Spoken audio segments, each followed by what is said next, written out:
Humihigpit ang labanan sa Yemen, ngayon ay nakatutok ang tensyon sa lupa at dagat.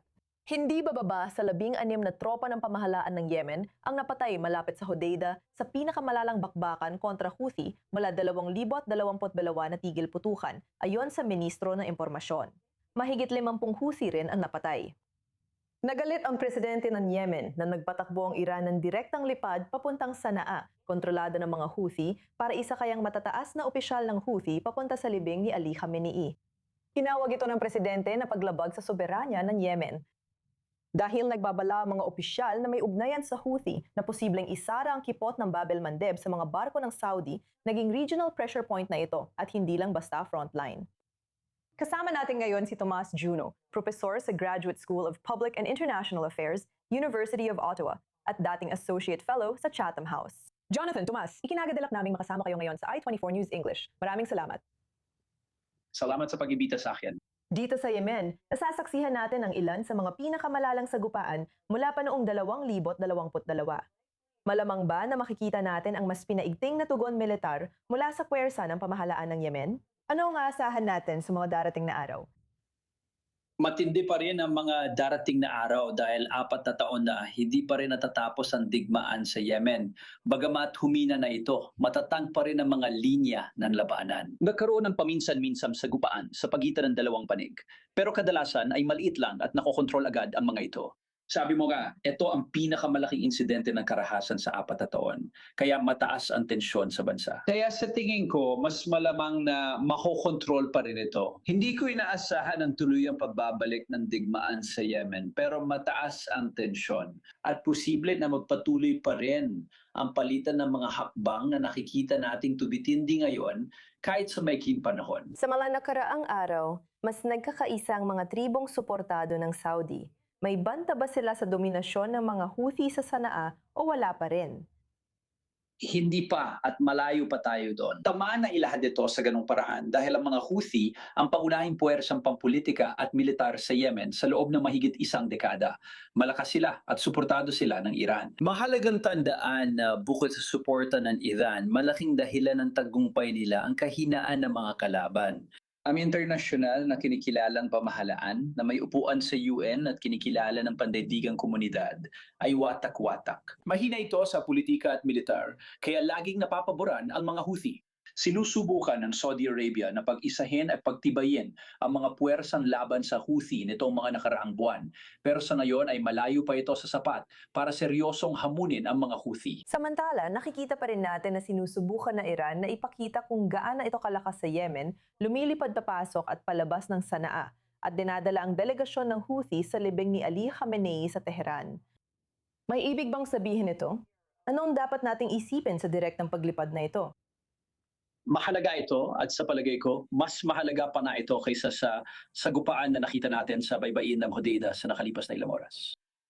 Halos 1 dekada nang walang direktang flight mula Tehran, Iran papuntang Sanaa ang kabisera ng Yemen na kontrolado ng Houthi. Napigilan na yon ng blockade ng Saudi.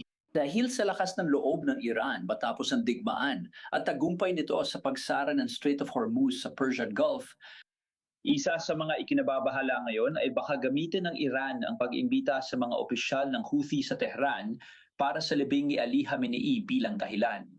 Para pilitin ang pagbabalik ng direktang flight mula Tehran papuntang Sanaa na ikinababahala ng Saudi Arabia, US at Israel. Papayagan nito magkaroon ng direktang ruta ang Iran para magbigay ng suporta, komunikasyon, kagamitan, palitan at pagbabahagi ng intelihensya sa mga Houthi. Ang talagang ikinababahala rito ay ang president na nililikan nito. May magagawa ba ang pamahalaan ng Yemen para pigilan ang mga flight na ito? Walang sapat na militar ang pamahalaan ng Yemen para pigilan ang flights na ito. Saudi Arabia ang pangunahing gumaganap.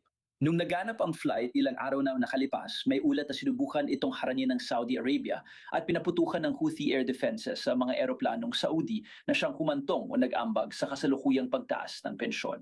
Ang Saudi Arabia lang talaga ang may papel sa paghubo kung mangyayari ito o hindi mula sa pananaw ng depensa. Higit pa kaysa pamahalaan ng Yemen na wala namang kakayahan gawin yon. Kaya sa pag-usad, kapag tinitingnan natin ang Iran na sinusubukang muling magtatag at ipakita kung gaano pa rin kalakas ang impluwensya nito sa Yemen, Gaano kahalaga ang Yemen para sa Iran? Isinasaalang-alang ang tigil putukan na nakikita natin sa isa pa nitong proxy sa Lebanon, ang Hezbollah, at isinasaalang-alang din ang hindi matatag na tigil putukan sa pagitan ng US at Iran sa ngayon. Dito na kaya ililipat ng Iran ang mas marami nitong atensyon? Oo, sigurado. Alam mo, sa nakalipas sa 2 taon at kalahati mula noong Oktubre 2023, talagang nagbago ng malaki ang doktrina ng Axis of Resistance. Hindi pa talo ang Hezbollah at Hamas pero napahina sila ng Israel. Sa Axis of Resistance, tanging ang mga Houthi ang eksepsyon. Sila lang sa Axis of Resistance ang mas malakas ngayon o tiyak na hindi humina mula ilang taon na nakalipas. Kaya sa konteksto kung saan naunawaan na ngayon ng Iran na bilang resulta ng digmaan, ang pangunahing kasangkapan nito sa pagpigil, ang pangunahing kasangkapan nito sa impluensya ay hindi na ang Hamas o Hezbollah. Tiyak na hindi na sa lawak na inisip noon. Kabilang dito ang pagsasara ng Strait of Hormuz, mga pag-atake nito ng missile at drone sa mga bansang Gulpo at pati ang mga Houthi. Ngayon, kailangan kong ipagpalagay na iniisip ng Iran at Houthi ang posibilidad kahit sa contingency planning. Sa inaharap, hindi ko alam kung kailan, pero may banta na sabay na isara ng Iran ang Strait of Hormuz at ang mga Houthi ang Bab al-Mandab.